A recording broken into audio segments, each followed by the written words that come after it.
All right, welcome to the Franchise Time Machine.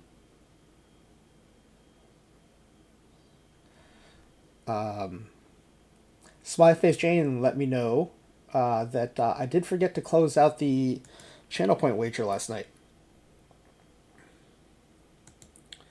So the team with the perfect center fielder had the highest run differential, and no one guessed center fielder. So no one's gonna get any. Everyone will get their channel points back.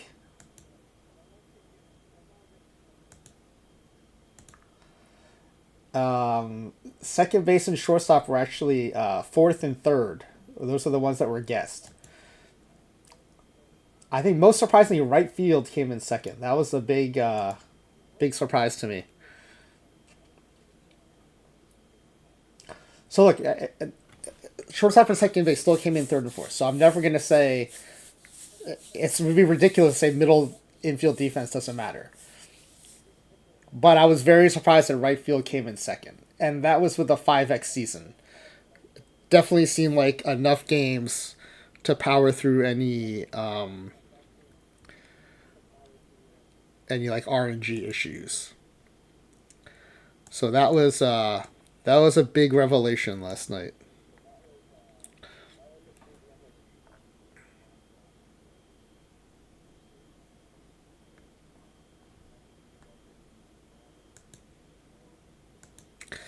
All right, so tonight's experiment, or today, sorry, I'm so used to streaming at night.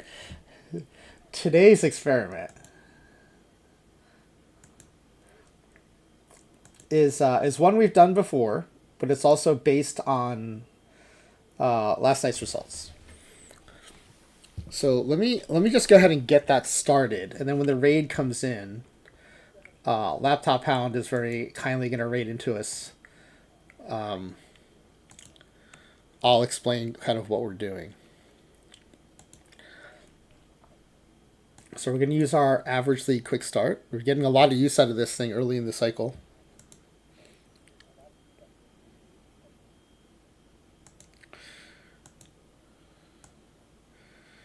Experiment quick start number 4. There you go.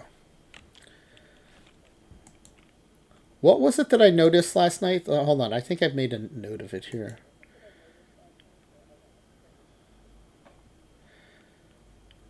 There was something I thought I had to change in the quick start. Part of it is it wasn't clear if human managers were running the all the teams in the league, which is what we want. Okay, this is another experiment in OOTP27. This is episode 624. It's catcher defense. And we'll set it up for the 1 season sim first, and then we'll run the 5 season sim.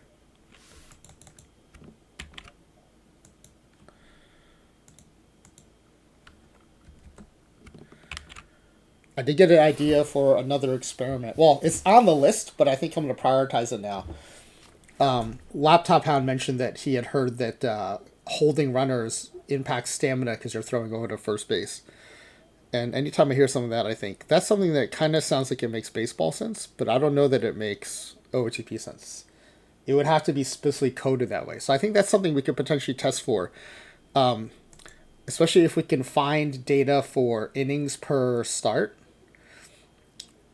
or we could probably calculate it for the starting pitchers. So do the starters on the team with high hold runners have fewer innings per start? Because they all have the same stamina. They all have the same pitch arsenal. Theoretically, they should be all throwing the same number of pitches per game, roughly, as long as there's not a big RNG issue in a given game. So I think we can test that. I think it'd be a fun one to test. It is something I've heard before in other versions of the game too. But yeah, this catcher defense, I'll talk a little bit more about why we're doing it today. But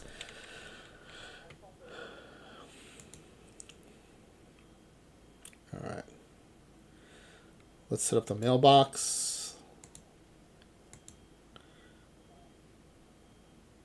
Yeah, some things do change. I kind of feel like I tested it once before too and didn't find anything, but it's worth testing in the new game, I think. Laptop Hound, thank you for the raid. Welcome in, Raiders. Laptop Hound, always an awesome stream. One of the Mount Rushmore of OTP streamers. Super fun.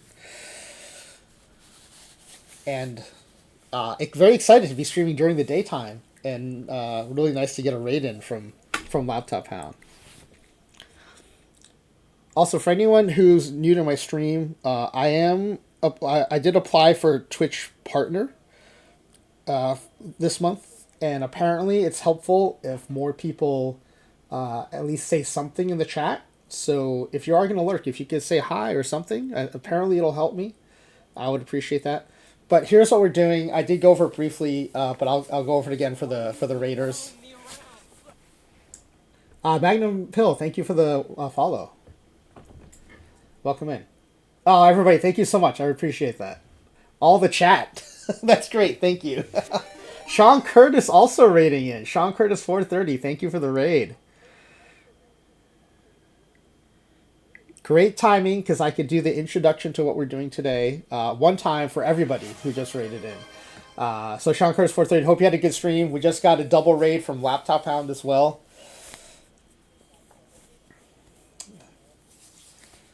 Welcome in, everybody. All right, so what I do on my stream are three types of streams. We do experiments to test out the base game. We do theme sims, like Father's Day, I'll be having an all-time father-sons team that I do every cycle. And then we do community games. So create a roster, force 4 trades. These are games that I've made up using the base game, and it's just a channel point redemption for anybody to play. But at the start of each cycle, I've started doing experiments to just kind of figure out what's different about the new game. Have anything's changed in terms of how the calculations are done, in terms of how the attributes work. And I don't really promote my VODs that much, but I will say, if you are interested in understanding how the base game engine works, and I think especially if you're in an online league and want to understand what attributes you might want to work on in terms of player development. The last night's was a position-specific stream, but the 4 before that, so 622, 621, 620, 619, I believe those are the 4. They're the 2 about batting attributes and the 2 about pitching attributes. Those are definitely worth watching. I think they'll definitely help you understand better what attributes you might want to boost with your online league players. If you play base game, I think it'll also help you assess talent when you're doing drafts, things like that. I can't swear that it'll help you with Perfect Team, but it does influence the way I draft and build rosters in Perfect Team. But you have to understand, base game is very different from Perfect Team, especially the card environment is the big difference. But the 2 batter attribute sims, you'll find that like the attributes that are worth boosting the most are not the ones that hurt you the most if they're nerfed. So, if you're a good player, Sam Chap, 2001, thank you for the follow. If you're a good player, for example, you really want to boost power. If you have deficits, the deficit you want to address first is not low power, it's low avoid K. And so you can watch those VODs and see how we arrived at those conclusions. We did the same thing for pitching attributes, and the thing you want to boost as a pitcher is not the thing you want to address first if you have a deficit as a pitcher. And rather than try to summarize everything and get it wrong, I would just suggest you watch the VODs. It's all in there. You can skip to the end to see the data. You don't have to watch the whole thing. I'm not trying to get you to watch the VODs. I'm trying to share the information. So while I am trying to make Twitch partner, I don't think VOD viewership helps me at all. I'm just trying to get the information out there because I think it could be helpful. And I find it super interesting to understand how the game works. So today's experiment comes out of something we did last night and something that Ripley the Oriole, who is also a great OTP streamer, does the late nights mostly on Saturdays, I think. Shout out Ripley the Oriole. So check out Ripley. Ripley also does a lot of experiments at the beginning of the cycle, and I've enjoyed watching him kick the tires on the new game as well. Oh, thank you, probably Smiley Face Jam, for giving the shout out to Sean Curtis 430 as well. But Ripley found that no matter how high or low he made a catcher's framing, that he was not getting very much plus or minus framing in the fielding stats. Wow, triple raid! Triple raid, don't cut the D-Block Dragon rating in too. Thank you, D-Block. So look, I gotta say, two of the raiders, Laptop Hound and Don't Cut the D-Block Dragon, they are the two streamers that helped me get started in Perfect Team probably the most. So a lot of lower level roster building and drafting content when I was starting out in Perfect Team 24. And yeah, definitely like the start of both getting me hooked on Perfect Team, but making me a better Perfect Team player. So both of those streams very influential on how I play Perfect Team. Yeah, right, Psycho Ducko, we're getting raids in like crazy today. This doesn't happen at late night. At late night, we're very fortunate to have Ezra Denny raid into us most nights, and then maybe we'll get a Ripley raid. We'll get some non-OTP raids, but this is awesome. So yeah, so Ripley found that catcher defense, especially framing, didn't seem to be a thing much anymore. Last night we did an experiment where I took. So a lot of these experiments happened in the completely average league. This is a league with 8 teams. They're all identical. Here, I'll show you what the league looks like. There's 4 in the average league and 4 in the neutral league. All the players on both teams are identically average. Right, 50s across the board. I do give the starters some more stamina, 50 hold. The same heights and weights. I try to make them all identical. Same with the batters. Right, all 50s. I try to make their fielding and their defense as average as possible, all the way down to their secondary attributes. So we use this league for experiments a lot. And last night what we did was each team got one perfect position player, and it was a different position. And let's see. Well, I don't want to jump over that. So, here, I have something I can show. I have some data that we took from it. Let me pull up the data. But so I'll explain the experiment while I try to find the data. Each team, so you have to understand, every team is identical in average in as many ways as possible. The only thing different was each team got one player that was very close to perfect. All their batting attributes on the 1 to 600 scale boosted to 550. All the 250 attributes raised to 225. Fielding, batting, base stealing, all those things got boosted. And so one team got what we're calling a perfect catcher. One team got a perfect center fielder. Another team got a perfect shortstop, and so on. And the idea was to see which team ended up having the highest run differential. Right? Because their offense would help create more runs, and their defense would help reduce the runs allowed. We also had a starting pitcher team and a relief pitcher team. And we played it a 5 times as long season, an 810 game season. And the idea there was to try to power through any RNG issues, right? Because even though 162 games is a pretty long season, we do still see some RNG stuff persist, but that stuff tends to go away after 5 seasons worth of games. And so here's what we found last night. They're in order of run differential. It's actually in the order of wins and losses, which we don't use because there's too many sources of deviation, but we use runs scored and runs allowed. And they also happen to be in the order of run differential. So I think because we used the 5X season, the run differential did correlate with the won-loss records. So the team center field, like almost perfect bat in center field, almost perfect defense in center field. Team center field had the highest run differential. In a bit of a surprise, right field had a higher run differential than shortstop or second base. I thought it would be, some combination of center field or shortstop 1 and 2. And then third base was 6th, catcher was 7th, and then the pitchers came in 7th and 8th. Catcher was 6th, and then starting pitcher was ahead of relief pitcher. Now, catcher being in 6th place, I think most people would probably have guessed that because catchers play fewer games. I only had 8 slots, so I dropped left field because I thought right field was more important than left field. And I dropped first base because of the corner infield spots. I thought third base would be more important than first base.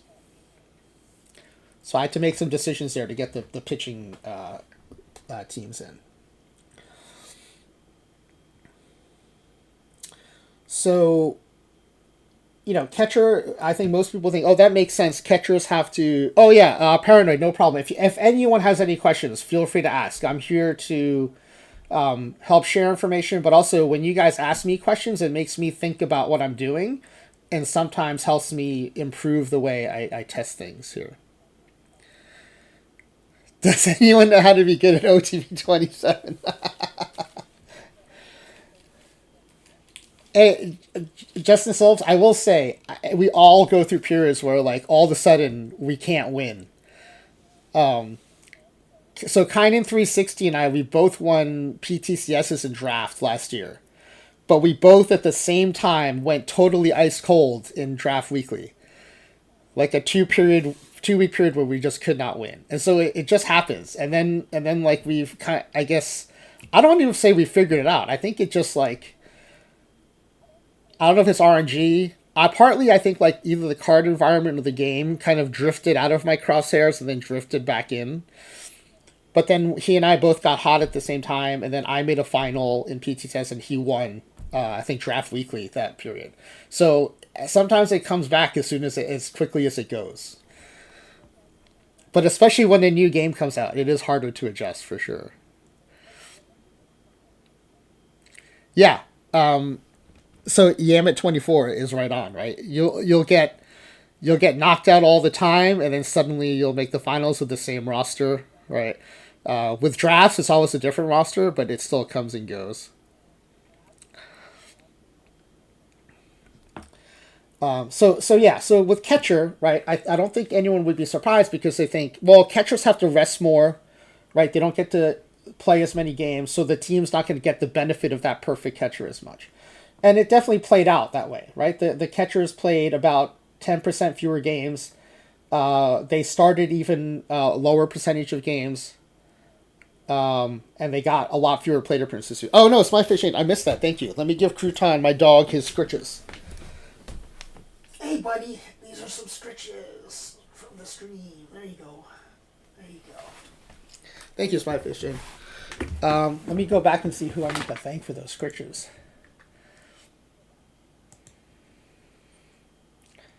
Wasted Hike, thank you for the scriptures for Crouton. Thank you for that channel point redemption.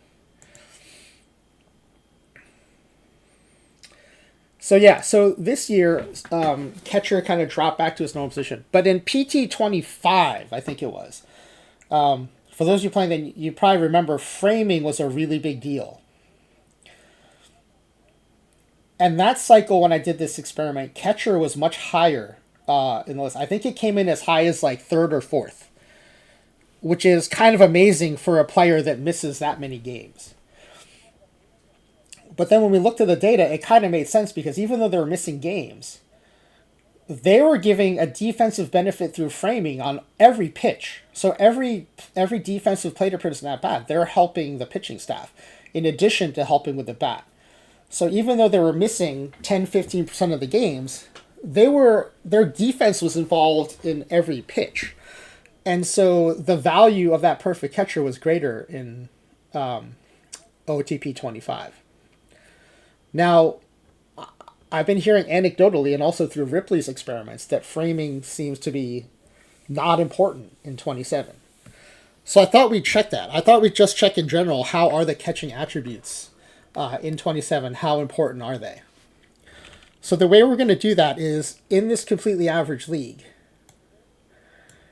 we're going to maximize one of the catching defense attributes for both catchers on that team. So anyone who catches that team is going to have 550 on a 600 scale, 550 arm or blocking or framing. And one team will leave unchanged as the control. We don't always have enough spots for a control. This is a nice example where we will have that chance. So when we do these experiments, the first thing I like to do is go ahead and rename the teams. So I remember what changes I'm making when it comes time to editing the players. And this is a good time for, you'll get to see how to use Editor if that's new to you. It's a really fun tool within OOTP that lets you, I'm going to stop these things from interrupting our sim right here. That's what I'm doing right there. So the teams we're going to have, if you look at any catcher, right, their defense ratings are blocking, framing, arm, and then one team will be unchanged. So we'll go to game settings, league settings, and edit league structure. So we're going to keep the distinction between the average league and the neutral league, only because like it gives us two sets of data. So average league blocking.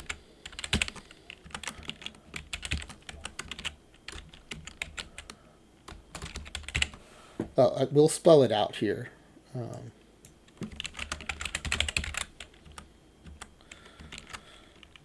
Framing.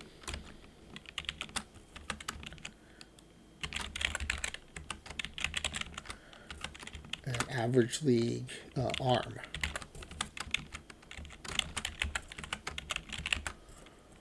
And this will be average league control. And it's not like pitching control. It's like experimental control. Let's just leave it blank for that.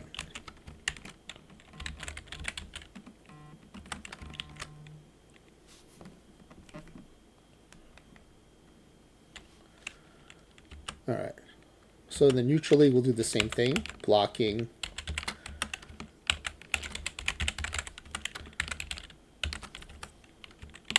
Framing.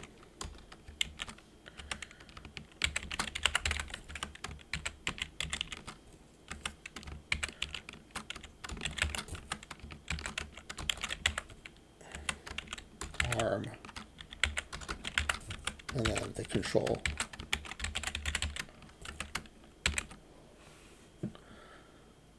All right. So now when we go to each team,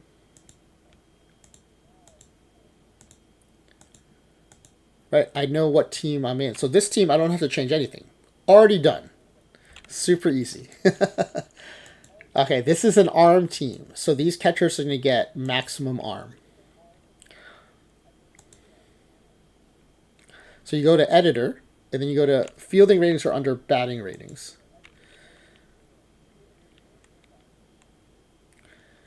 And we'll raise these to 225. Arm only to 225. The reason I don't go all the way up to, so for batting and pitching attributes, I go up to 550. The reason I don't go all the way to the end is I don't want to run into any artifacts that happen as you go way out to the far edges. So I'm kind of reining in a little bit, 50 to 550, 25 to 225. But 225 is still an amazing arm. Here, I'll even show you. If you go to their profile, right, it's an 85 arm. Scale is 20 to 80. So this is an off-scale arm, even at 225. And we're going to do that for both catchers. Okay, so that's the arm team.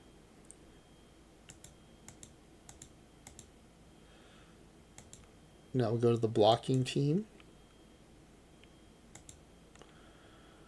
Again, editor, batting ratings, and then blocking for both catchers.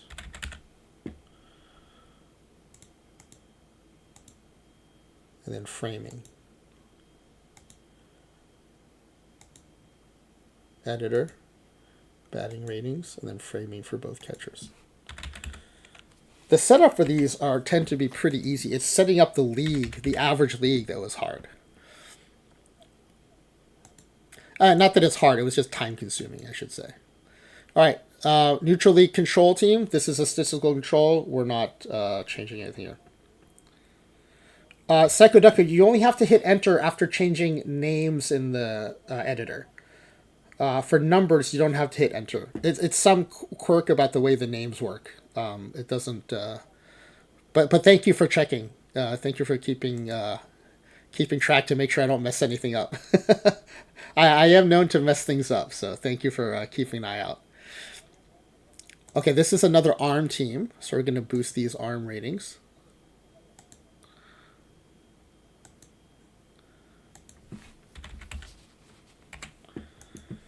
And there's only 2 catchers on any team in this league, so we just have to change these 2 players.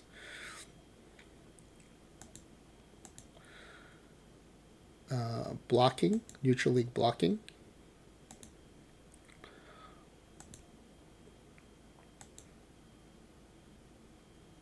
I started to make all the uniforms neutral too. They're all going to be like grays and beiges. I didn't. This is the one team I didn't get to finish.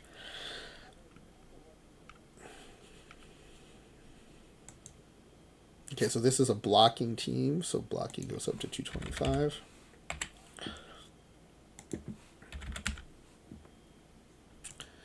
All right, and then we've got another framing team.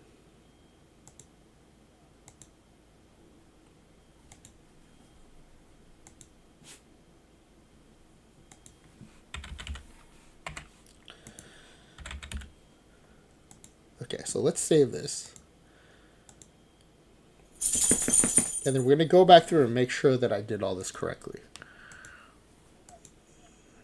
So on the control team, all the catchers' defenses should still be 50. This is the arm team. Okay, the catcher defense is up to 60. Let's make sure why. Catcher arm is 85. Let's arrow down to the other catcher, also 85. Perfect. The blocking team.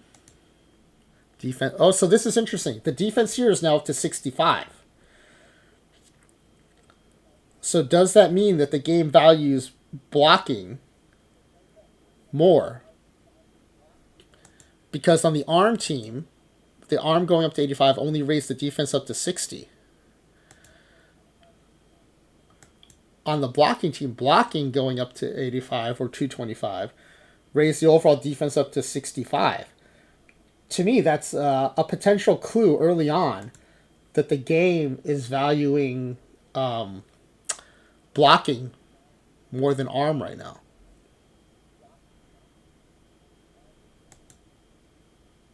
So that could potentially be important.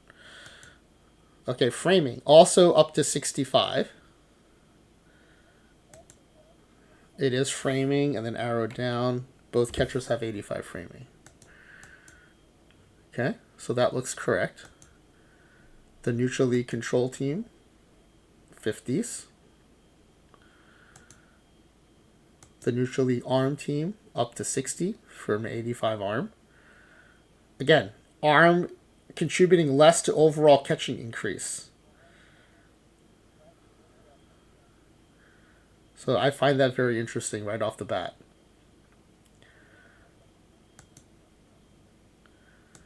Blocking, again, boosts the defense a little bit more than arm did. And then framing. Okay, and this doesn't show up in this particular view we have set up, so let's make sure that they're framing. It is 85, 85. So look, this could just be a quirk of the way the display rating works, but I do find it interesting that boosting arm only changes the overall defense to 60, while boosting blocking or framing increases to 65. And we increased it by the same amount to 225. So there's not a difference there. And the view rating also went up to 85 for all of those. So there's no difference there. But there is a difference in the how it's reflected in the overall defense. So it's worth keeping that in mind as we go into the experiment.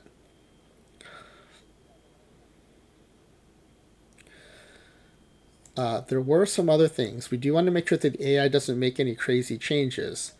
And so the last few nights we found that it would work better if I set all the teams to human control. It just prevents it from making any like weird lineup changes or things like that. Now, normally we would go in and have to have every team recreate their roster.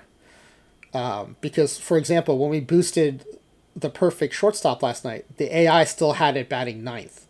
So, of course, we went in and had it rerun the lineup so that it ended up batting third, is where the AI put it. With the catcher defense, I'm not worried about that. So we're not going to have to go in and have every team redo their defense. But I think what we will do is we'll do another channel point wager.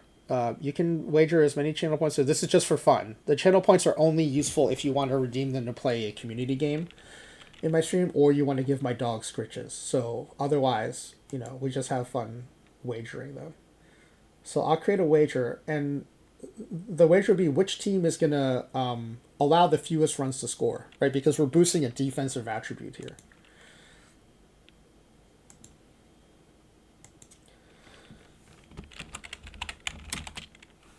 Which team will allow the fewest runs?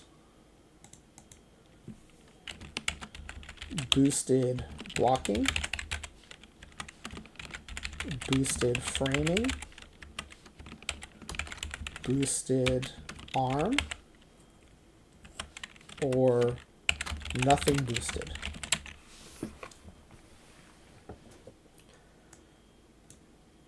And I'll run that for 5 minutes. And what I'll do in the meantime is I'm going to save the sim, save it as a quick start, do a let's make it 10 minutes, because then I'm going to do a 3-minute ad break so we don't get interrupted during the simulation. Okay, so you can wager your channel points on what you think is going to, which boosted catcher attribute you think is going to help the team's defense the most. I am making an assumption that it's not going to help their offense at all.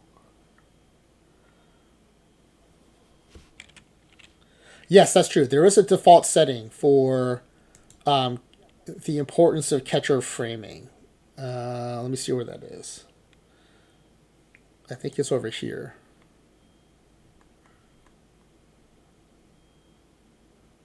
So framing balance is set to 1. I'm not touching this all. So what Smiley Jane is referring to is, I mentioned earlier that Ripley the Oriole found that very, very low impact of... left side has one too. Catcher framing is set to average. So yeah, so Ripley moved this up and down. And I think moved this framing balance up and down too, because it wasn't clear which balance is better or worse. And still found, I think Ripley said like a plus minus 1.8 was the highest like change in framing. Right, so I think Ripley went in here, went into fielding stats, and looked at the framing stat here.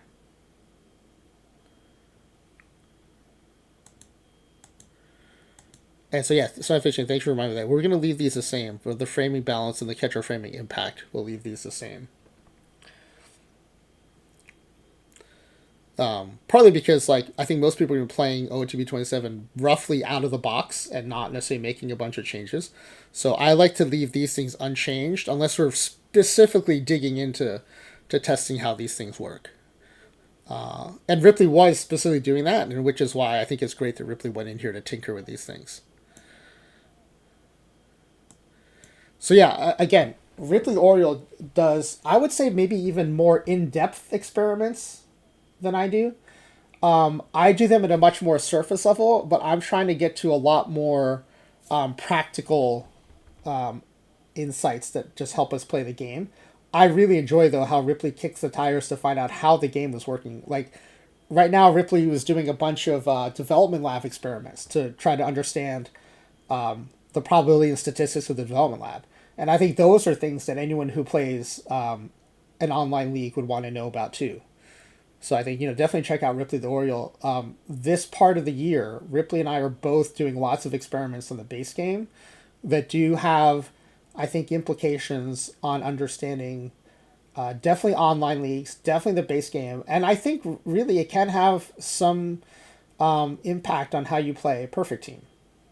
Definitely not as much because, again, the card environment is so influential in the base game, and I can't simulate that easily in the base game. And also, we know that the engines are a little different. They're based on the same kind of technology and approaches, but we have been told by OTP developers that the PT engine is different from the base game engine. Yeah, Super My Man, I have a little more flexibility in time this week. The schools are on spring break. My wife has taken the kids out of town, so I still have work, but I have a lot more flexibility. And so I don't have to do drop offs and pickups. I don't have to shuttle kids to practice. I'm just making dinner for myself whenever I want to eat. So a lot of the work stuff I can move to times where I would normally be doing family stuff. And so this week I get to stream. Yeah, right. I wouldn't put it that way, but that's kind of what's happened this week. Is I have more time to play fake baseball. But yeah, so I figured, thank you. That was a very important reminder that these things can also change the impact of framing, but we haven't touched them. So anything that you see today is going to be based on the baseline.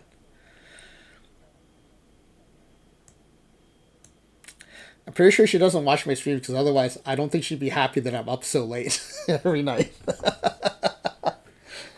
She already worries that I don't get enough sleep. I'm like, oh, yeah, okay, I'll try to sleep more.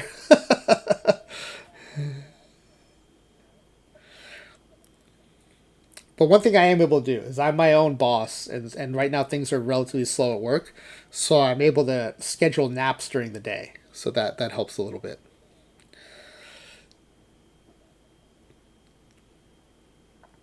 All right, so let me go ahead and save this. That's what I was going to do. Now that everything's set up.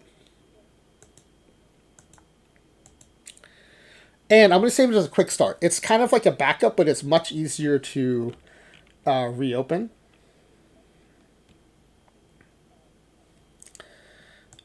And so I find the quick start to be a very useful tool instead of creating a backup.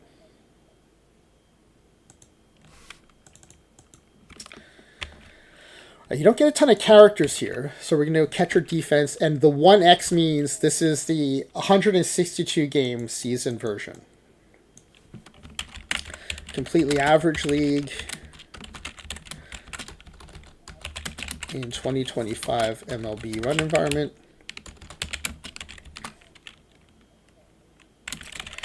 Each team gets one catcher attribute set to 550, and so that's blocking, framing, arm, and one unchanged team for experimental control. A 162 game season. The reason that's important is once I save this, we're going to go ahead and turn it into an 810 game season or a 5x season. That's going to help us power through a lot of the RNG things that still persist after a 162 game season. We found that the 5 times long season works almost as well as the 10 times long season to iron out those things, and it's a little bit easier, and it actually gives us the number of games we asked for, but that's a whole different story. Okay, so now that's safe. We can always go back to this point in time where it's set up for a 162 game season, but it has all the changes we wanted. Now what I'm going to do is I'm going to set up for an 810 game season. League settings, options, number of games, 810. And then we're going to go to functions, league structure, and we're going to ask for a new schedule, generate schedule. Now the way to check that is go to any team and go to their schedule. If they have teams and games in December, right, it did work. So it's going to power through 810 games in about 2.5 calendar years.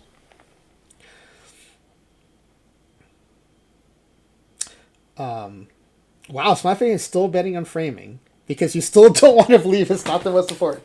Yeah, anyone who went through Perfect Team or OOTP in 25, OOTP 25, framing was so huge. It's really hard to believe that it doesn't matter anymore.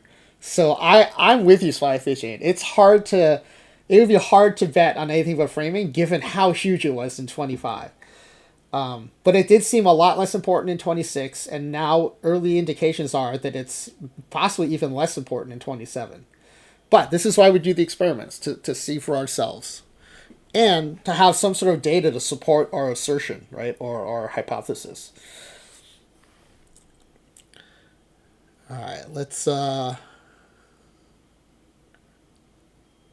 So we do have the 5X season now, so now we can save it again. And we'll save it as another quick start. I copied the description here, and this is a 810 game or 5X long season.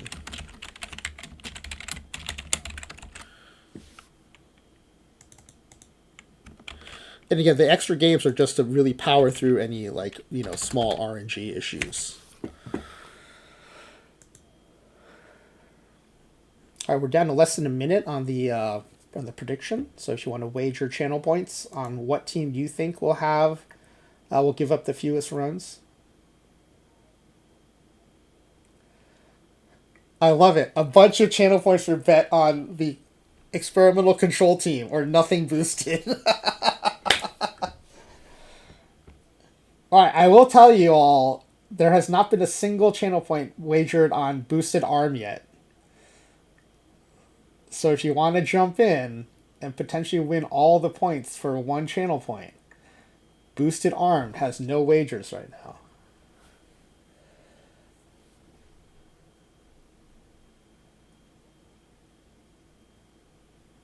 All right, that works. Someone jumped in on arm, put in a modest 10 channel point wager. All right, submissions are closed. They got in right under the wire.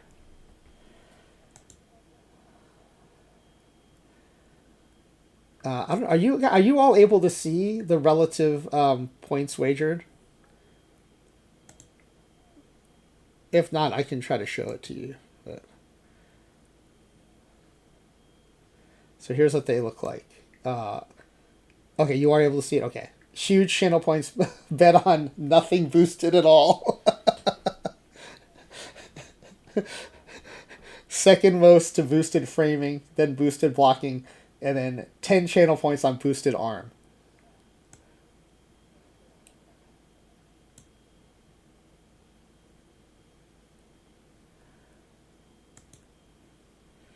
Especially since they have a hard time incorporating ABS. They nerfed the importance of framing overall.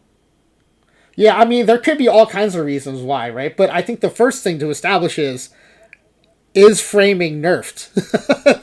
That's the first thing we need to figure out. Is it actually nerfed?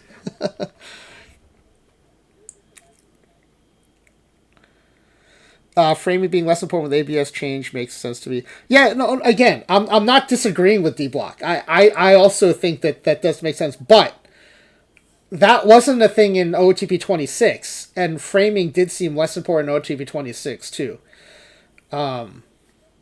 It might be worth... I think the VOD is long gone. That's another reason I'm applying for Twitch partners, so my VODs don't disappear. I am trying to be better about sending them over to YouTube, where they also won't disappear.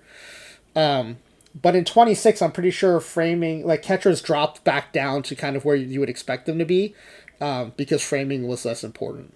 But yeah, absolutely, ABS should make framing less important because, even if you are able to, quote, steal, unquote, a pitch, it would potentially go away upon, reviewing it, right? So, yeah, game calling would be a very nice stack because, historically there are catchers who are renowned for their handling of the pitching staff, and I think that should persist even through an ABS era, right? So I agree with Funko. That's a great observation. I think that's a good call. Speaking of, I did want to let people know because my VODs do disappear after 2 weeks. I have been trying to do a better job of exporting my streams over to YouTube. So if you like this stuff, you can go here to my YouTube channel and follow me over there. That way you'll get notified whenever I export new stuff over there. Now I've been doing a very poor job of exporting stuff to YouTube. I'm doing better in OOTP27. I'm still doing a terrible job, and for the foreseeable future, will do a terrible job of curating the videos. If I have a crash, or like more likely lately, I've had multiple crashes. Oh, thank you for the pin, smiley face, Jen. The video will get exported as like 3 or 4 pieces of the chopped up episode. And I haven't done anything to correct that. I haven't done anything with the thumbnails. It's probably hard to kind of find the content you're looking for, but at least it's there. That's like the starting point. And then at some point, hopefully, I can kind of curate and edit the content that's over there a little bit more. Yeah, IBDB2, I think that's right too. It's also harder because they sim by at bat. And so, for those of you who don't know, all the pitch based stuff you see is kind of added on after the result of the at bat has been calculated. So it's not actually calculating pitch by pitch, it's calculating the outcome. And then I believe what it's doing is and when I say I believe, like this is what's been told to us by OTP developments. But the pitch stuff is basically additional detail that's layered on top of the outcome.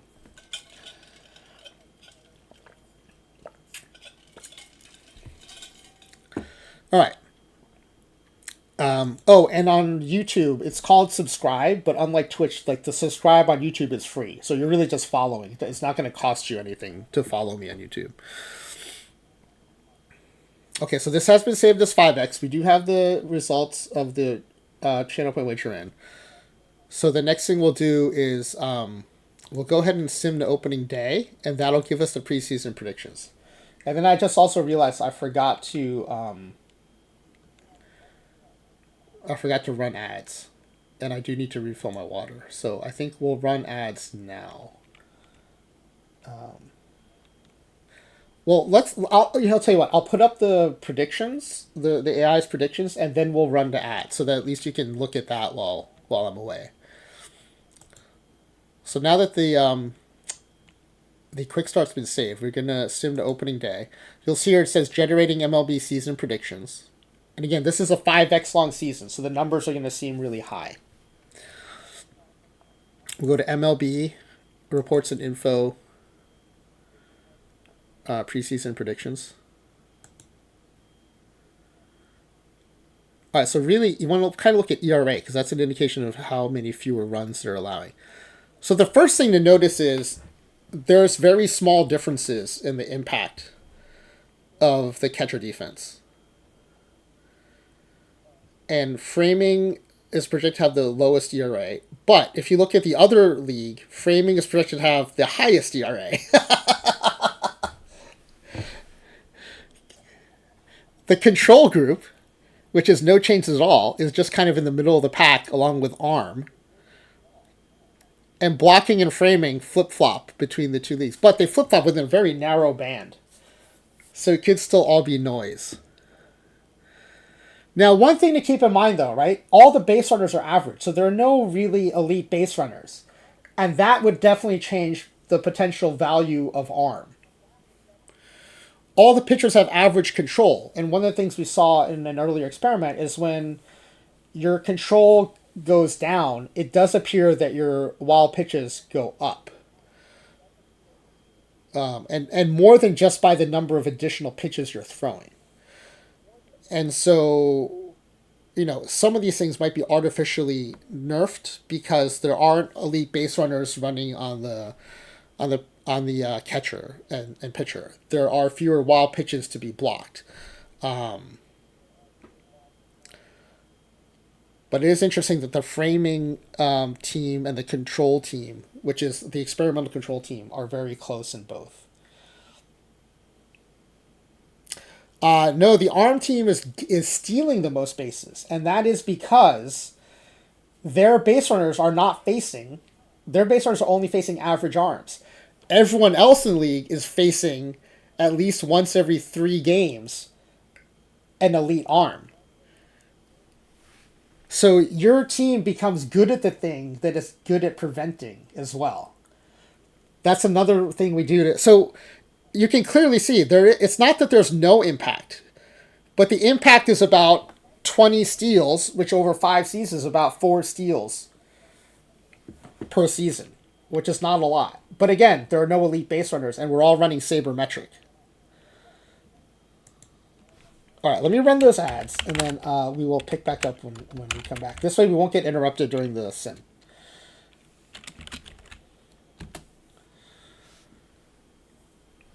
Normally I put the BRB up, but I guess I'll leave this up. I think it's more interesting to look at.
All right, looks like we're back from ads, and I was looking at the chat and started to look for. Oh no no yeah no I was doing some preemptive searching while the ads were still running. Not a bad assumption though. I have been known to mute myself and continue streaming. But I thought Smiley Face Jane brought up a good point about if ABS is active in 2025, is it going to be active on other sims, historic sims in particular? And so I was looking to see if there is an ABS setting and if it can be turned on or off.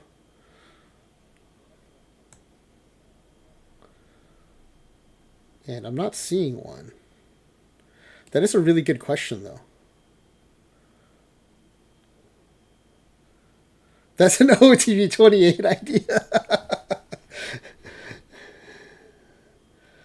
Yeah, I mean, this is normally where I would go to look for it to turn it off, right? The other place is potentially under rules or options.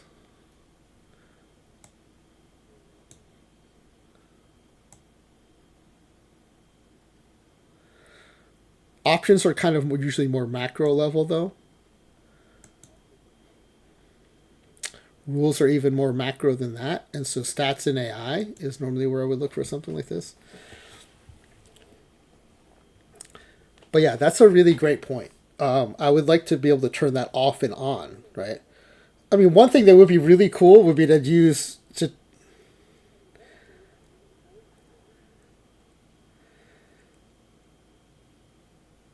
Oh, well, sorry. Why don't you just put in chat what you'd have guessed? You can at least say you were right or wrong. You can still have bragging rights, even though you won't get the channel points. Yeah, that is an interesting point, though, that I would be curious to know more about.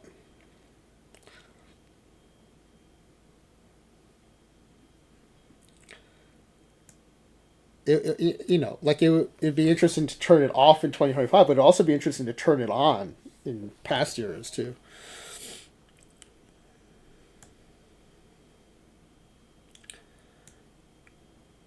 All right, so let's go ahead and start the season. Let me go back to the predictions first. Okay, so it's again wins and losses. There's so much other stuff that can go into wins and losses that we go when we do offensive experiments. We do runs for. When we do defensive experiments, we do runs against. And as AK Flyboy pointed out, right, the offense can also give you indications of what the defense is doing. Right, the ARM team is suppressing some stolen bases because their base stealers are stealing more bases than everybody else. Because their base stealers don't have to deal with the elite arms, right? All the elite arms are on their team. So the ARM is doing something, but apparently not enough that it's impacting the runs allowed.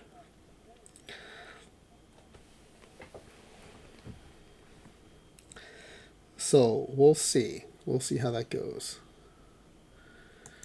So look, we watch the standings because they're fun, but ultimately we're not going to know the outcome of the experiment until we look at the runs allowed at the end of the season. They usually do correlate, but when it's this tight, they might not correlate, even after 5 times long of a season.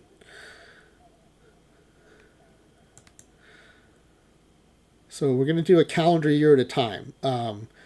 It'll take us into August of 2027 to play all 810 games. Right, there's no off season. It just plays continuous schedule until 810 games have been played.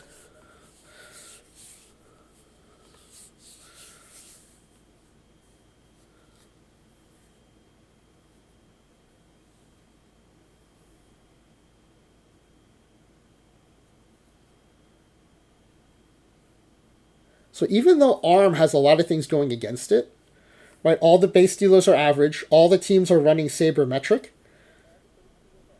Team ARM is still building a lead in the average league. and is in second place in the neutral league. I know. I don't understand how the experimental control team is doing so well.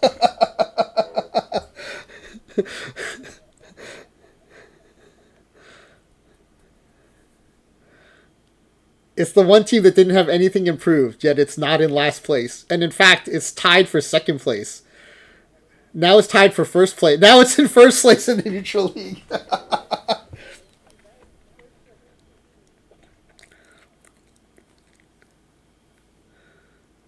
All right, so that's the first calendar year in the books. Team blocking is leading in the average league by quite a margin, right? At 14 and 15 games ahead, and framing is dead last. In the neutral league, things are a little bit different. The unchanged control team is somehow in the lead. And this is where I go back and I look to make sure I didn't make a mistake. Right? No, the catchers have 50 defense. The catcher defense is unchanged for both catchers. Right? So apparently it's just an RNG thing.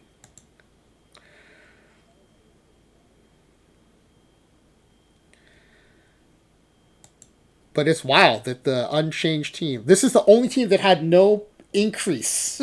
They're in first place. But again, we haven't looked at runs scored, right? We're only looking at wins and losses right now.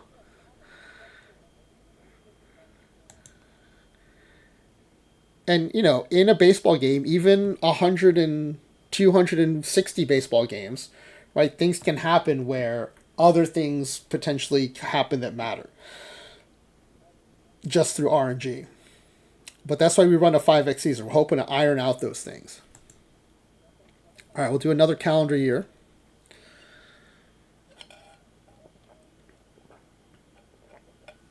Yeah, so it's my favorite thing. There are no base stealers, right? Everyone's average stealing, and everyone's running sabermetric. So we can rerun this. Maybe even tonight. We can rerun it with some base stealers in the league.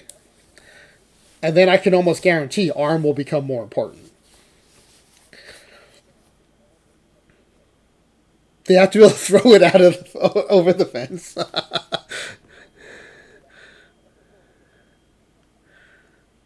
The baffling thing is that the unchanged team is still leading the neutral league.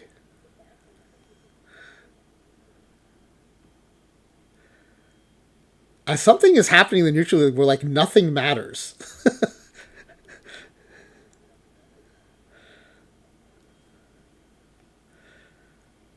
Well, the experimental control is virtually in last place in the average league, right? It's tied with the other three teams for last place. What I don't understand is it's how it's tied for first place in the neutral league. Okay, why are these results the opposite? Blocking is leading the average league, and blocking is dead last in the neutral league. I don't understand this.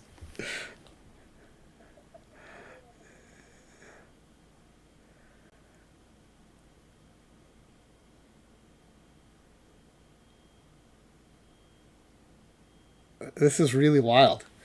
This is one of the benefits we get, though, from not having interleague play and having essentially two experiments in one. Okay, did I set up the blocking team correctly?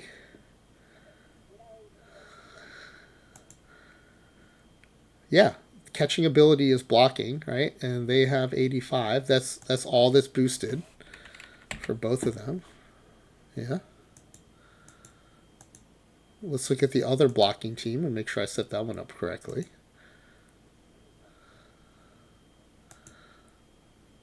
Blocking, catching ability is boosted. Defense is up to 65.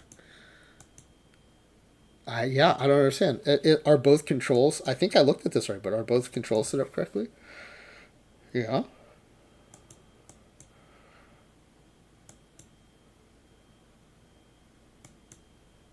This is wild. I don't understand this. All right, we still have 2/3 of a calendar year left to go. So let's go run that out. We're gonna run to August. Well, a little over half a year. That's almost 2/3. August. Oh, August is 2/3. If we get to the end of August, it's 2/3. 8 months out of 12.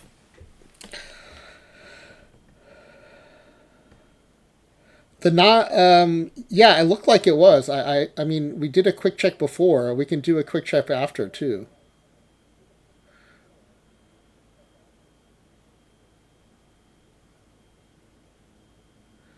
We'll do it before the playoffs because after the playoffs, it'll do the recalc for next season, and then the normalization kicks in. And then like a lot of the 50s will get changed because now it's accounting for the fact that we introduced all these weird, boosts into the league.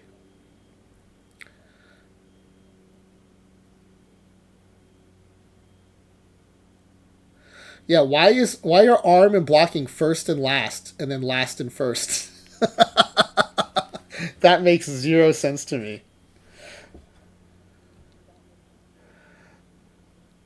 The arm team did turn a triple play. That's kind of interesting.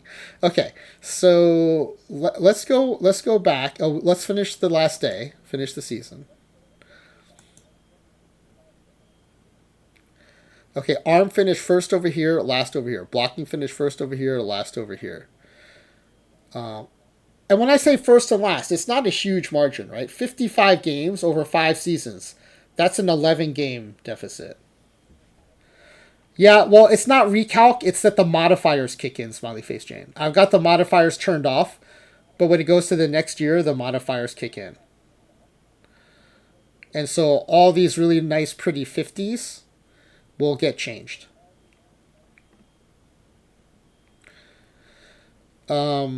So let's do based on what Psycho Ducko asked. We did this before saving the quick start, but we can look at it again.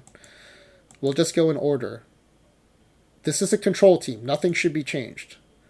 Yeah, it's just 50s, right? We can even double click through, right? They're all 50s. The arm team. Their arm is 85. That's all that was changed. Their arm is 85. Let's look at the blocking team. It should just be catching ability. Yep, just catching ability was changed, and it is 85.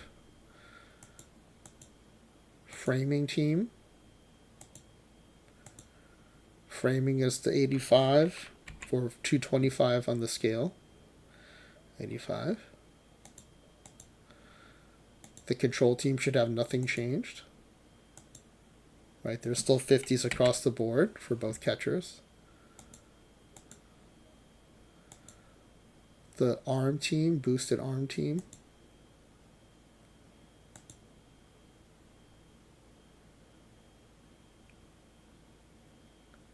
And just the arm is boosted.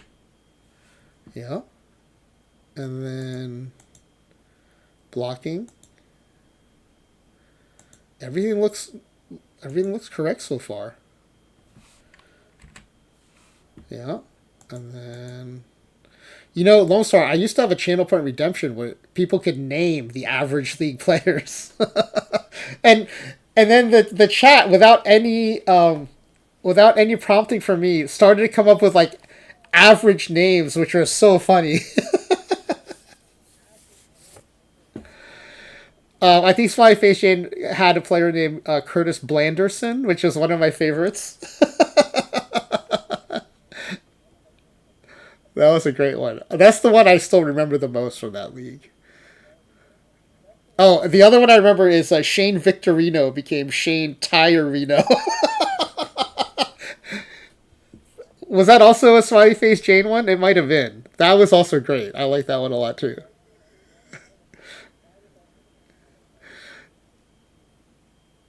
Yeah, Shane Tyrino was great. That was a Smiley Face Jane one too, apparently.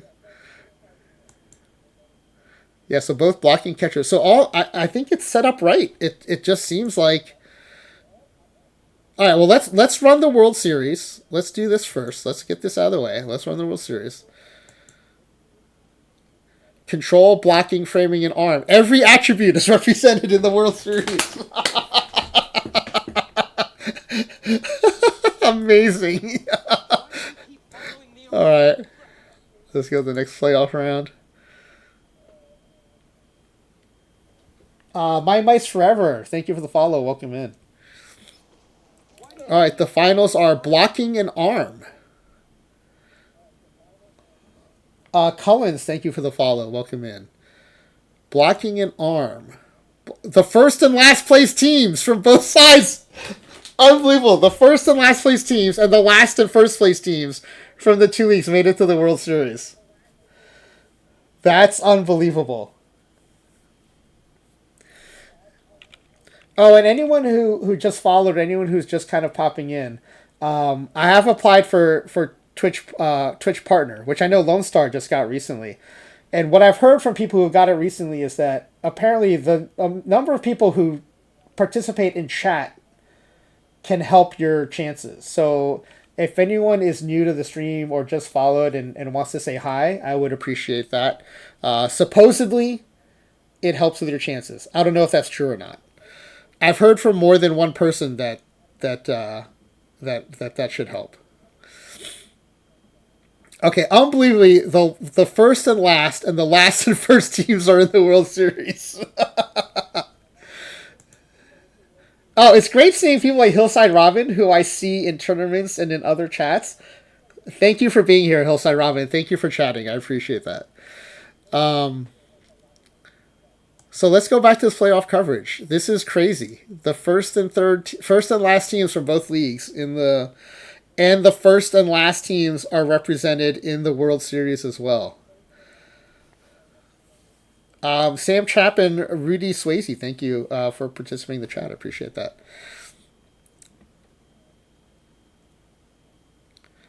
There's a setting in OBS, but you don't know if it works well for everyone because their streams. Oh, that was when you're doing your Balatro stream, Smiley Face Jane?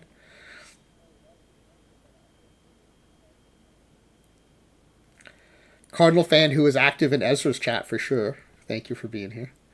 All right, well, let's see of these first and last place teams. All right, so wait, it's the AL blocking and NL arm team.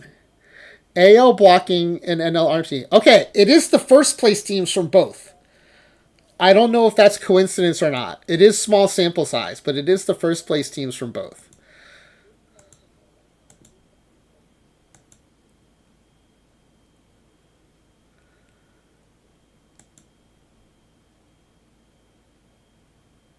And arm takes it. Okay, let's see what the stats say now. We're going to look at the defensive stats, which really come through in the pitching stats. Which team gave up the fewest runs?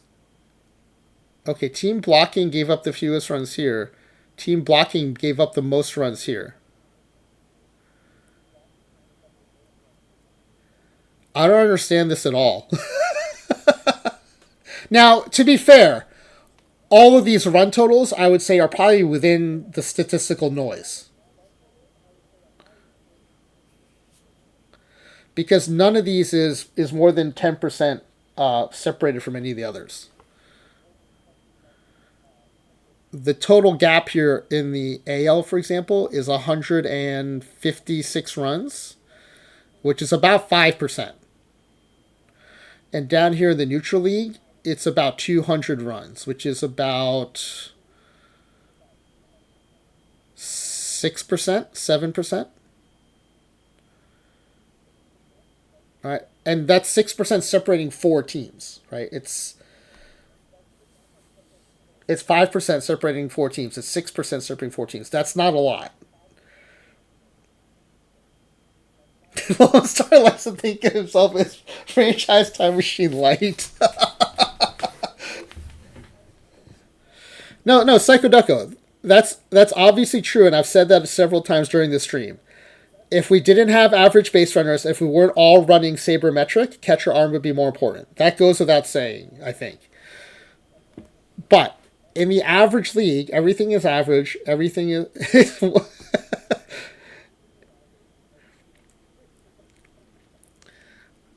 But that shouldn't impact things like blocking or framing as much. I mean, I did say earlier, if you have wilder pitchers than average, right, blocking might matter more.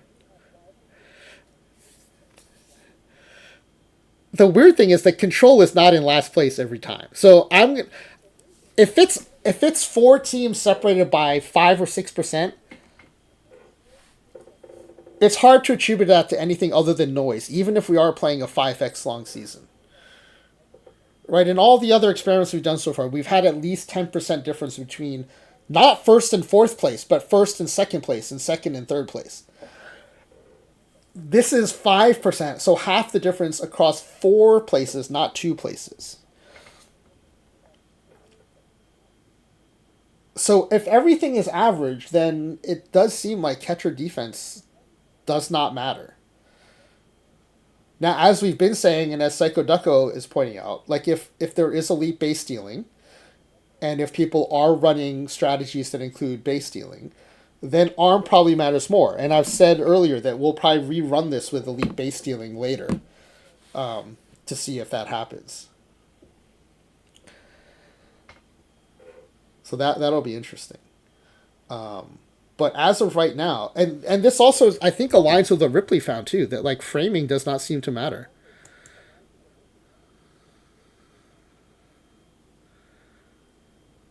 Caught stealing percentage. Okay, arm did have greater caught stealing percentage, but it did not. That did not translate into a big difference in runs scored, or runs allowed.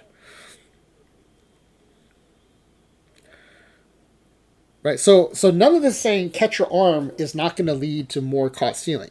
What it's saying is it's not going to help you win more games by giving up fewer runs.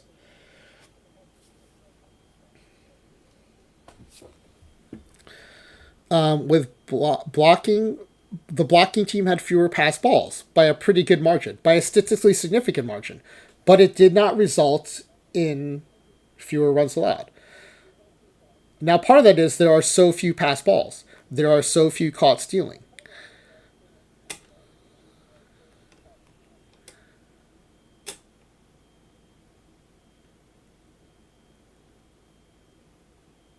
And then what framing? So we could look at the framing stat, right? If we go to sortable stats, and I think we can add in framing.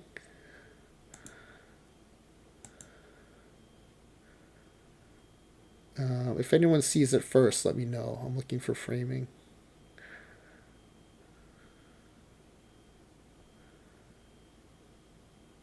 Catcher ERA, I guess.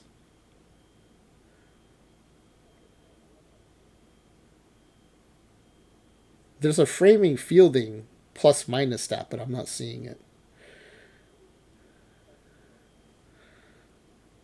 But we could do catcher ERA. Yes, no, the D block. That would totally make sense, right? We put in a few elite base dealers on each team. We have all the teams. In fact, I don't even think we'd switch a tactician. We would just go to the player strategy and give those players the green light to steal, right? And see what that does.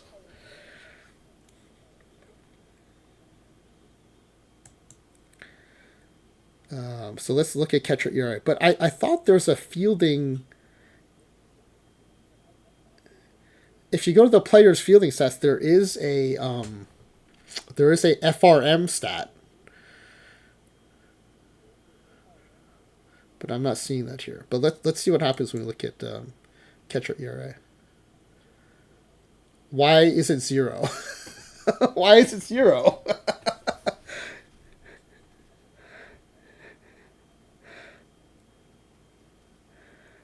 Why is catcher ERA 0?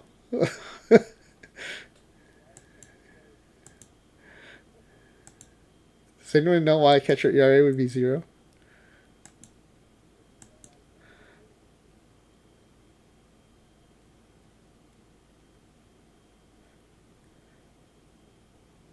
On a team basis, but oh, yeah, okay. So it's relative to the team, it's not relative to the league.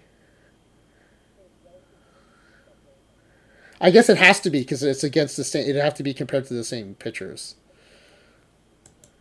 Yeah. So that would be the same for earned runs, right? Yeah. See, that's why that's why it's always nice having Small Face Jane around.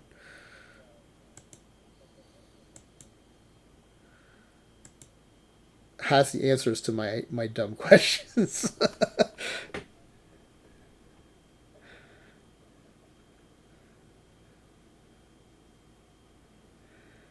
Yeah, I was hoping it would show it relative to the league, but you're right. The only way to do it fairly would be relative to the team because you'd have to have common pitchers. So where did they get that FRM, that framing stat then? Because here's what I was thinking of. When you go to an individual catcher, right, and you go to their fielding stats, I was looking for where does this FRM stat come from, or where can I find it in the sortable stats? Right, I like to put that FRM number there.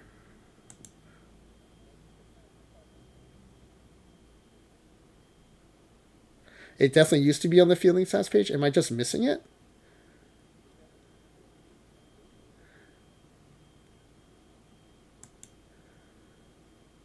All right, maybe that's another question that I can ask then is was FRM removed from sortable stats?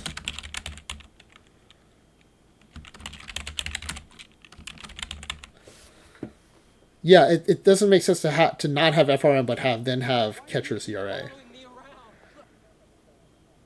What yeah, Coach Weedy, we are on the fielding stats. We're on the fielding stats tab right here. It's no longer tabs across the top. It's all pull down now. Did it get moved to? It wouldn't make sense for it to move it to general. It wouldn't be under financials. It wouldn't be under record. It's not under history. It's not. I mean, it would be silly to be under batting stats, but I guess it could be. It is not under batting stats. I don't see it.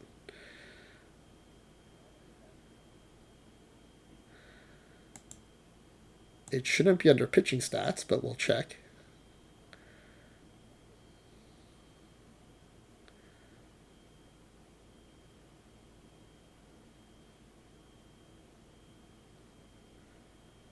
Framing does not exist, confirmed. They removed it because it doesn't exist. It's amazing. J Biggs, that's incredible.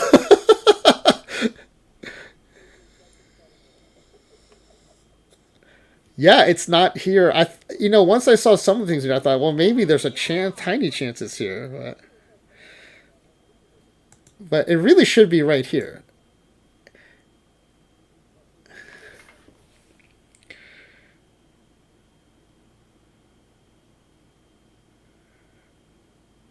Yeah, I'm not misreading any of these. There is no FRM,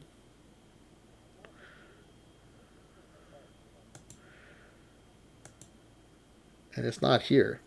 Okay, the other thing we can do is we can go player by player.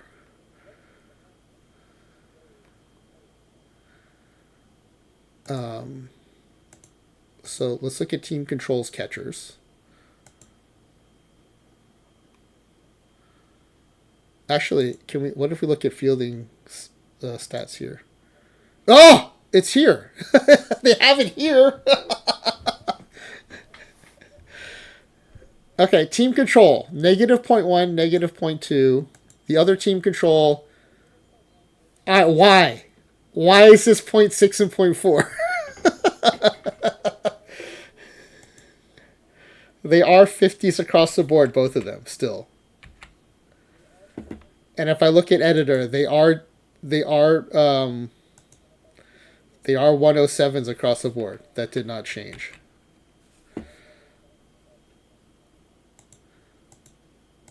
Now, granted, maybe negative zero point 0.2 to positive 0.6 is not that big of a jump. So let's look at the other non-framing teams. Arm, negative 0.5, negative 1.3. The other arm team, negative 0.6, negative 0.5. Blocking, negative 0.5, negative 1.7. The other blocking team, 0.3, negative 0.2. All right, average league framing, 0.9 and 0.8. Let me remind you, this is lower. Where was that? There's a non-framing catcher that I think had higher than that. Oh, maybe there wasn't. Maybe it was the control guy that was zero point 0.6. Okay, zero point 0.6 was the highest. Okay. So at least these framing guys are higher than the control guy by barely, by zero point 0.2. All right, and then let's look at the other framing team. Okay, 1.1 and 1.3. It is double the highest control, 0.6. I mean, the Y included is like you could potentially either adjust it to your liking, although Ripley found that that adjustment didn't seem to change anything, or you're leaving it in place in case you decide you do want to bring it back as a thing and boost it. Although I don't know how they would boost it if Ripley can't boost it from the menu. But it's interesting. It almost seems like, again, in a league where all the base runners are average, all the pitchers have average control, right? So blocking is less important if you don't have a lot of potential wild pitches or pass balls. Catcher defense is not adding a lot of value in terms of preventing runs from scoring. Right? The runs allowed by these teams. And when we've changed other fielding attributes of other positions, it has made noticeable difference and even statistically significant difference in some of the runs allowed. Like we did one where all the teams had all their fielders either boosted in range, arm, or error, right? Because those are the three that every position has in common. And there were some noticeable, and we'll rerun that experiment too, just to see if that's still a thing. But it's kind of wild to see that not only is there not a significant difference between boosting these various attributes, is that the control team is right in there in the mix. The experimental control that had nothing changed is also in the mix. So this was wild. I did think we'd see some differences, but it's kind of crazy to not see a difference. And let's see. Jay Biggs knows that the base is not equal perfectly. This makes a card like the 93 Ron Hassey much more palatable to try. Yeah, and I've heard people say that this year in Perfect Team, they're treating catcher as just another first base. Which this data would tend to agree with. Now, again, we have no elite base dealers in this league. We're not in an era that has, exceptionally high base stealing.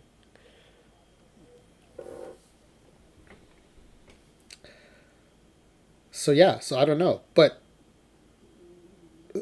as someone who played a lot in PT25, it's still a little shocking to see that framing doesn't matter.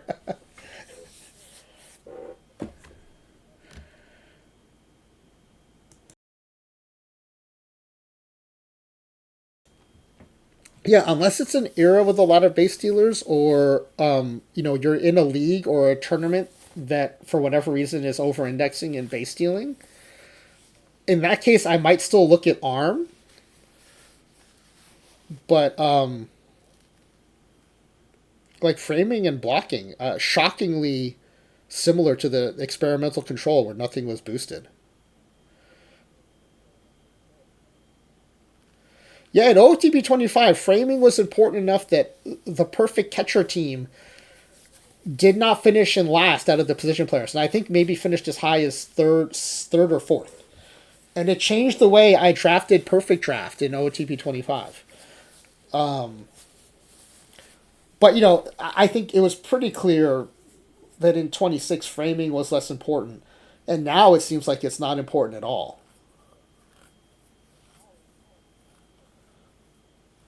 And whether that's ABS related or not, who knows? But I do. Oh, the other thing that's what I was going to ask about that Smiley Face Chamber up is if ABS is being applied to 25. Well, no, it shouldn't be applied to 25 at all, right? It should only be applied to 26 and forward.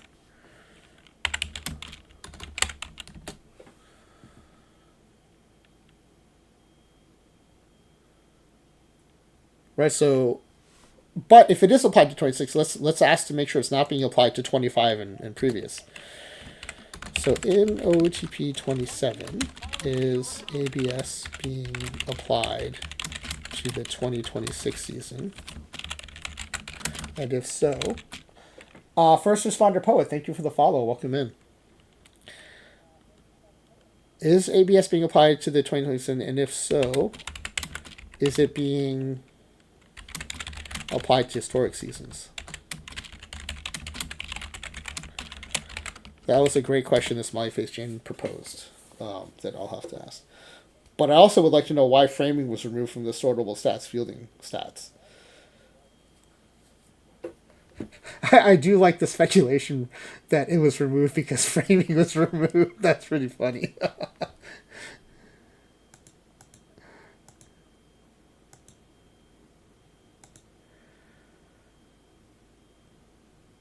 Playing the dead ball turn with ABS because realism. Although I will say adding it to, like, I like doing anachronistic stuff, right?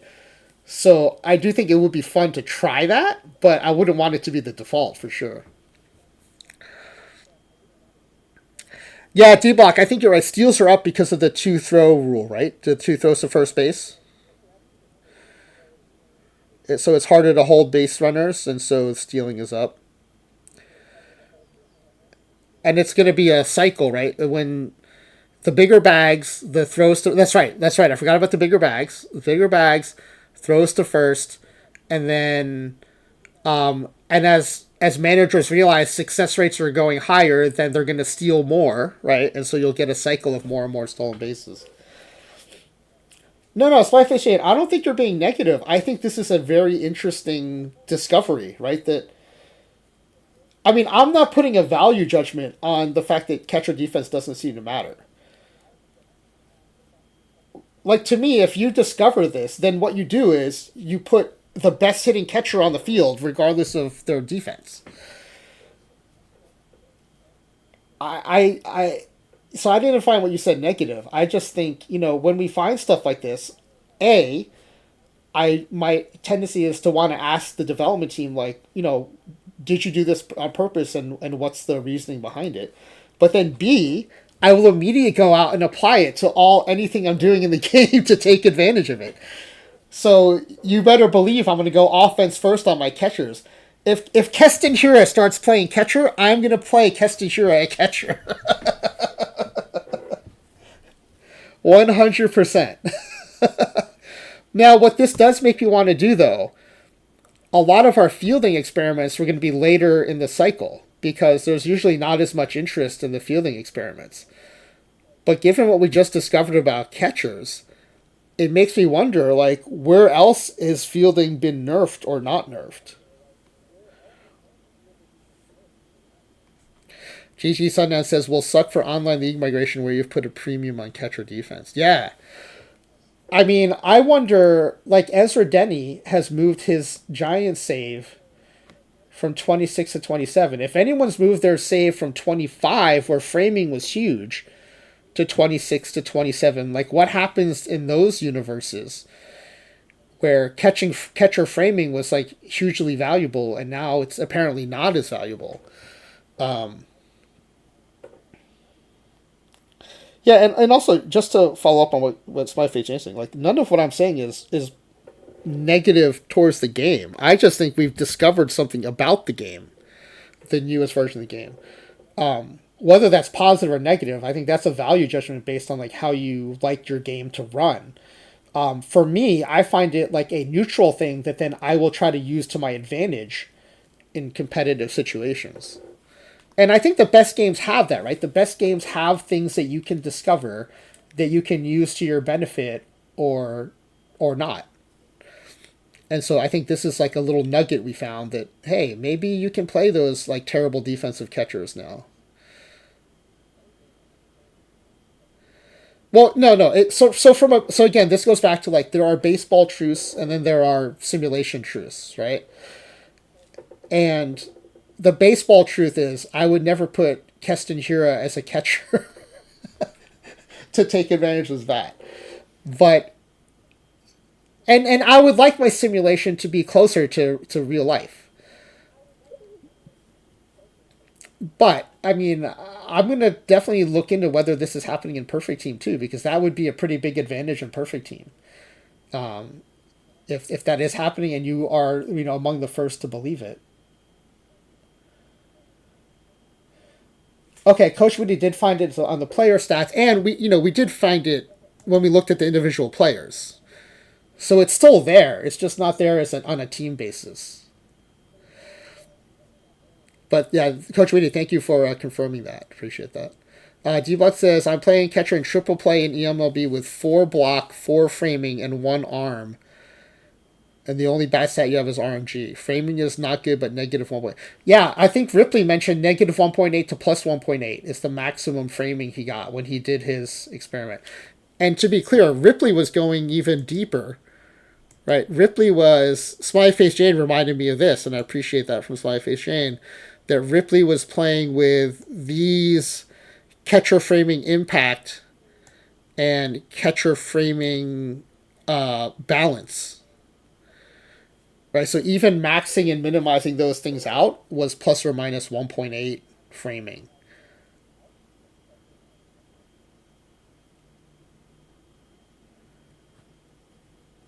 So, even maxing those things out, it didn't seem to expand framing to anything meaningful.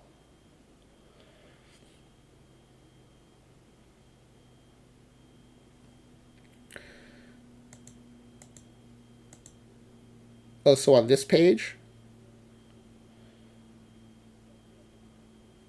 we could go to player statistics. Sort of. Oh yeah. So if it's since we were able to find it here, right? All of this stuff ends up in sortable statistics for sure.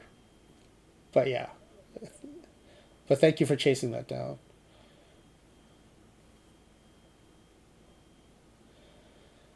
You understand workman in terms of playing a good offense catcher back here. No, I do too, for sure.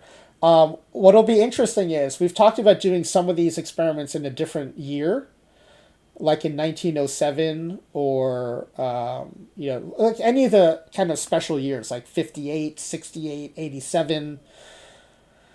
I would really not like it if framing didn't matter. You know what we should do?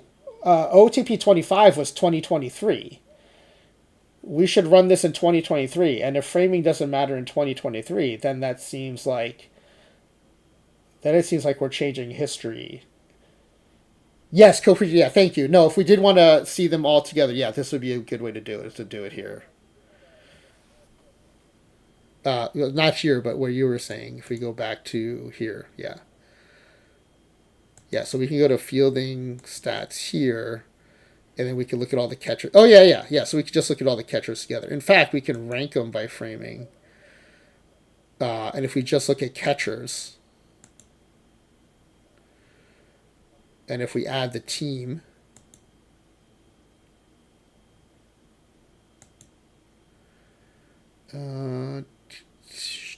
team short. Right, the framers did have the best framing, but the unadjusted experimental control team had the ones right behind them. And then also the two. It almost seems like by boosting other stuff, it made the framing worse.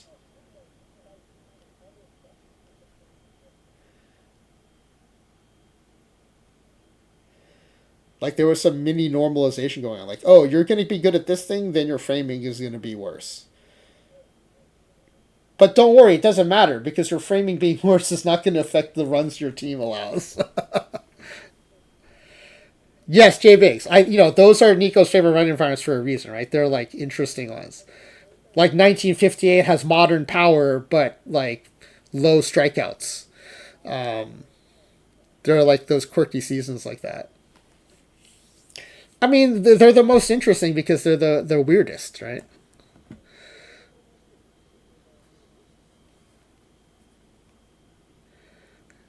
The daily they've gone to plaid perfect dream at the same time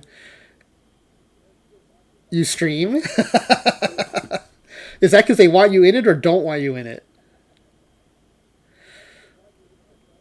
Let's see, two blocking catchers. Smiley Face is two blocking catchers.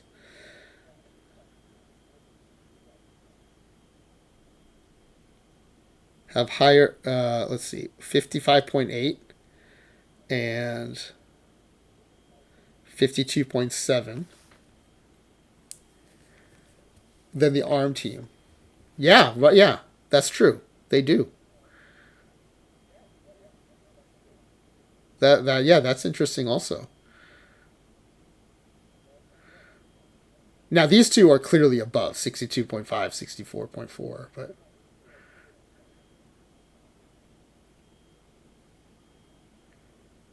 that's funny. Mike Anhingus saying in real baseball with ABS, we won't have to watch Austin Barnes try to bat anymore.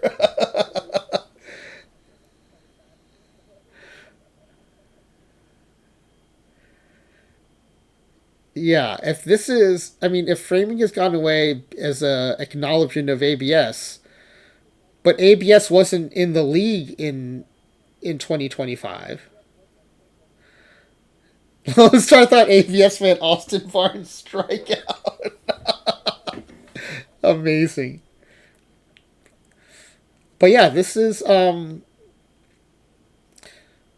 no, right. This yeah, this is right. Although is this weird? Like I think it's weird that the best framing catchers, as little framing as there is, or actually the teams that don't have that are good at other things are like, why are they worse at framing? It seems like they should still just be. Oh, I wonder if these are just relatively worse because is framing a zero sum stat? If framing's a zero sum stat league wide, then that would explain why there has to be these negative framers.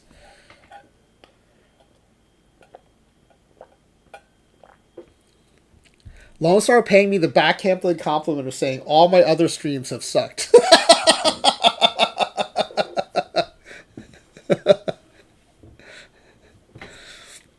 No, I'm just kidding. I'm glad you're enjoying this one, Lone Star.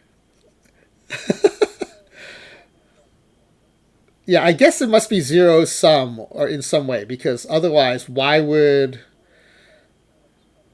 then the blocking catcher suddenly have worse framing, right?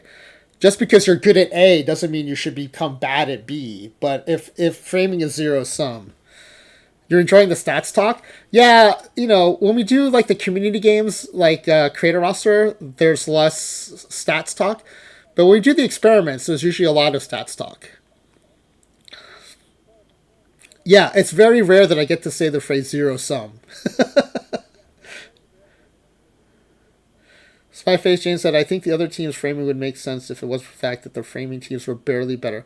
Yeah, I mean, they're barely better, but they are better, right? Like, in a world where framing is now scraps, they are still getting the most scraps. Okay, GT Sundown has done some of the math, and it looks like positive 5.4 versus negative 5.6. And with rounding, that probably does sum to zero, so that's good. Lone Star, if you're interested, I have a bunch of kind of statistical analysis stuff coming up where I'm looking for help in the data visualization of it, and so I've had a couple people raise their hands, and I'm in the process of talking to them. But if you want to try your hand at it too, I have some upcoming experiments where you're on Discord as Lone Star 7. Okay, awesome.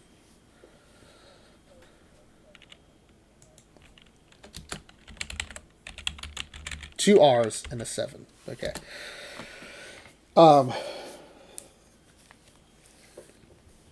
Snapfish I'd be shocked at it being this close in a 100 CCM season. It's even more. Yeah, right? Like, we should have ironed out a lot of the RNG stuff. This is 810 games. So that's the even more amazing thing. This it persisted through a 5x season.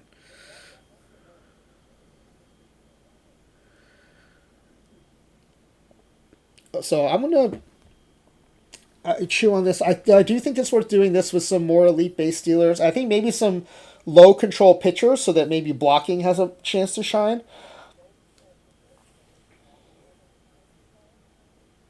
And maybe those things will also push the control group down. But in general, without elite base stealers, and I will say in 27, outside of certain areas, I have been pretty much ignoring everything except arm. And that was just a nod to the fact that there are, non-average base dealers in perfect team. Oh yeah. Let's check team runs for the prediction. That's a good idea. There's nothing that says that the channel point wager has to be statistically significant, so we are gonna pay this out.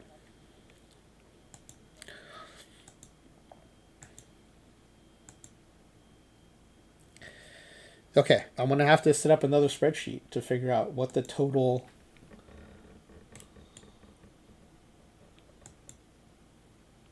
runs, because we have two teams in each one. So there's team blocking. I'm setting up a spreadsheet on the side. You guys don't see it. I'll put it up when I'm done. There's experimental control. There's framing. And there's arm.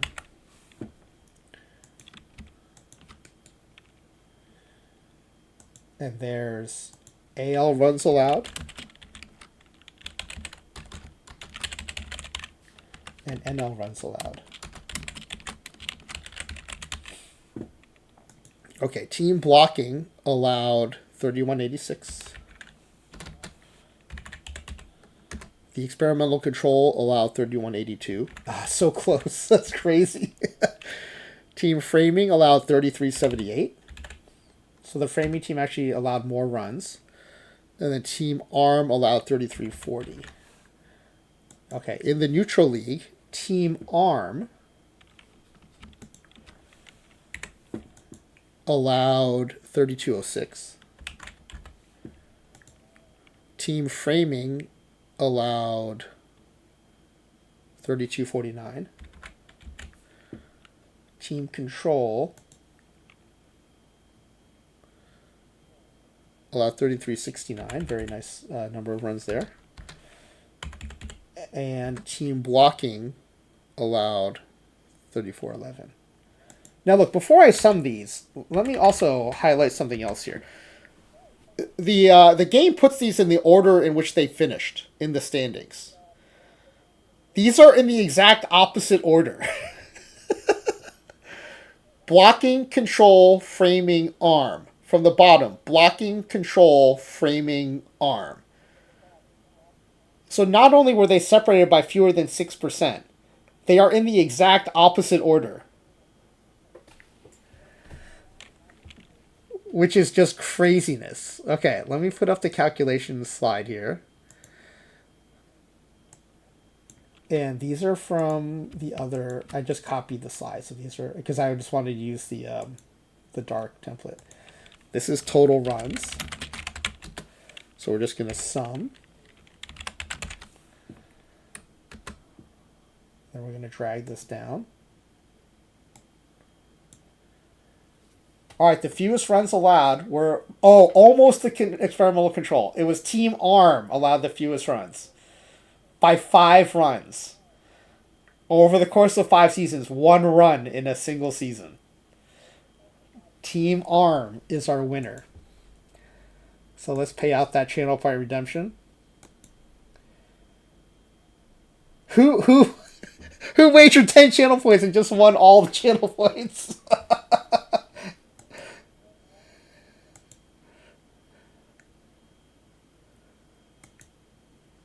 Team Arm won those channel points by 1 run over 5 seasons. 5 runs over 5 seasons, or 1 runs over 1 season.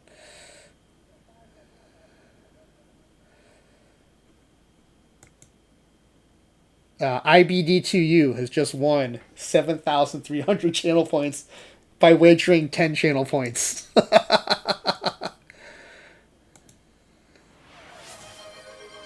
That was pretty awesome. All right, Smiley Face Jane redeeming channel points to play a couple of community games on stream. We are going to do a bunch of experiments first to figure out kind of how the base game is working, and then we'll be opening up to the community games. So we have historic games, which are not non-competitive, but we take historic teams, and I have a menu of different things you can do to improve those teams. Force for trades is one of the most popular. Whatever team you choose, let's say you choose the 83 Mets, you can choose any four teams in the majors in 1983 and make them trade you any player of your choosing. And you can send them back any piece of junk you want. Smiley Face Jane has been playing a lot of peak performances, which you take any historic team and you can replace 5 players with peak versions of themselves. So the 1973 Mets actually had Willie Mays at the end of his career.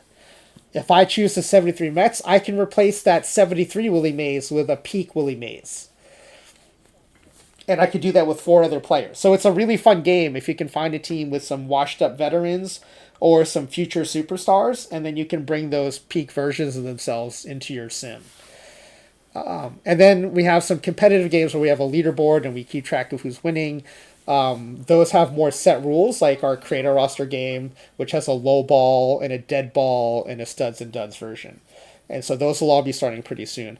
And one of the sets of experiments we'll be doing is generating 8,000 players at a time at each position level combination. So legend level starting pitcher, bench level catcher, and to see where are the player generation engine shifts happening across different ratings and different positions. JABN27, thank you for the follow. Welcome in. Using Pete Yadier Molina and getting none of the benefits since defense doesn't matter. Yeah, well, this is in 2025, right? We're not sure yet if this holds in other eras. But yeah, I mean, it does make me a little sad though that like catcher defense doesn't seem to matter because I don't know. Is there anyone willing to argue that in real baseball, catcher defense doesn't matter in 2025? I'm not willing to argue that, but maybe I'm outdated. Like I still think catcher defense matters in 2027 or 2025. Yeah, you just sit there, right? You just sit there and throw the ball back, right? Amazing. I mean, we've had some incredible comments today. I appreciate that. All right, I was just gonna hang on until Doctor Dynastic goes live because I know he's on the schedule for 1 o'clock. Let me see if he's posted anything about not streaming today or something.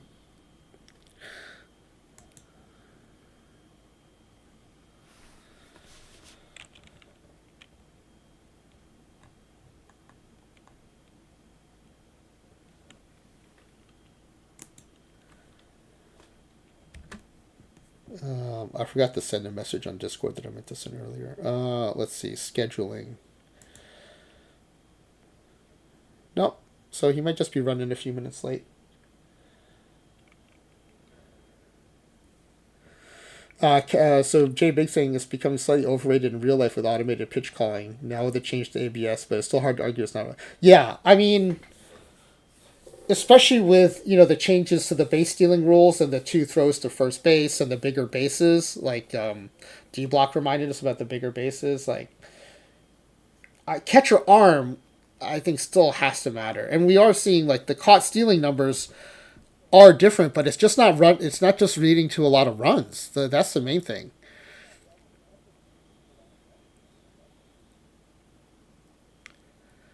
And like the framing team had the highest ERA in the average league, and the framing team they did have the second best ERA in the neutral league, but it's not like they're tops in both leagues. So, yeah, it is a little puzzling. It's also a little disappointing because I do kind of want that real, more realistic baseball experience. there's two separate things, right? Like in base game, I do want a more realistic baseball experience. In perfect team, I feel like I just discovered something that might give me an edge in perfect team. So I don't care as much about the realism in perfect team. But in the base game, especially our historic sims, I want realism. And if part of why you choose to bring back like a peak Gary Carter or peak Johnny Bench is because their defense is also really good, then I would feel a little bummed out that that defense part doesn't matter, and we're just getting the bat. But again, we still have to try this in other years. If it's just a 25 thing, that's one thing. But if the results look like this spreadsheet in other seasons, then I would be pretty disappointed because baseball's not just offense; like the defense matters. Yes, anti-lock braking system. Okay, Dr. D is live, so we're gonna go ahead and raid over to. I have to get ready for a work call in 25 minutes, so this is good timing. No, that is true. D Block has been ahead of the curve on this, saying defense doesn't matter. As I always point out, D Block started Keston Hira, regardless of how bad his fielding was, to get that tasty bat into the lineup. All right. Well, I hope you enjoyed this. I had a really good time. The chat came in with some really banger jokes. You guys are cracking me up. Um, and I do think we learned something. It may not be what we wanted to learn, but we did learn some things about catcher defense. And again, I will be on tonight at 10 p.m. Pacific time. But since Ezra Denny is not streaming, Ezra very kindly raids into us to start most of our late night streams. But he takes Mondays off. So by all means, follow Ezra Denny, especially if you're new. He does a great multi-season giant save. He has a really fun seventh inning stretch where he shares some bit of like pop culture or baseball content from that era. He's doing the 1986 Giants, now going into 1987. And just a really fun, great streamer. Really cool vibe in the stream. Most nights around 8:30 or so, I think he starts. And we're going to now raid into Dr. Dynastic. Let me just make sure, 100% sure he's streaming now. He is. All right. And it is really exciting for me to get a raid from Laptop Hound. And also, thank you for all the raids today. Laptop Hound, Lone Star. Lone Star's full name would be. Oh no! Wait, no. Lone Star didn't raid today, but I will still thank Lone Star. Laptop Hound, Sean Curtis 430, and Don't Cut the D Block Dragon for the raids. Thank you very much. And for all of you who are chatting today, I really appreciate it. Apparently, it will help with my application for Twitch Partner. And let's go raid into Dr. Dynastic.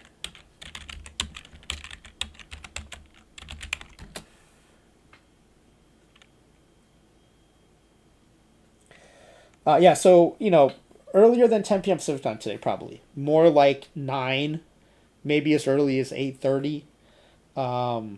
It's a whole new universe for me today without, having to cook dinner for the whole family.